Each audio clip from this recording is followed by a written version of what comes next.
আচ্ছা তোমরা বলো তো, কালকে ছিল 25 তারিখ, আজ কত তারিখ?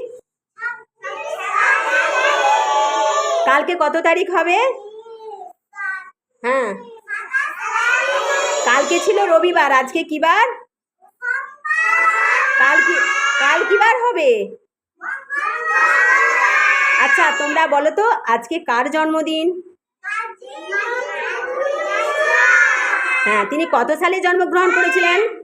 কত সালে জন্মগ্রহণ করেছিলেন? হ্যাঁ, ঠিক করে বলো। আচ্ছা, তিনি কোথায় জন্মগ্রহণ করেছিলেন বলো? হ্যাঁ, চুরুলিয়া গ্রামে। আচ্ছা, তিনি এটা কততম জন্ম শতবার্ষিকী বলো? কততম? হ্যাঁ, 100। হ্যাঁ, দাঁড়াও দাঁড়াও, একজন বলো কততম? হ্যাঁ, আচ্ছা বলো তো, তিনি কে ছিলেন? একজন। হ্যাঁ, সুরকার। Thank you.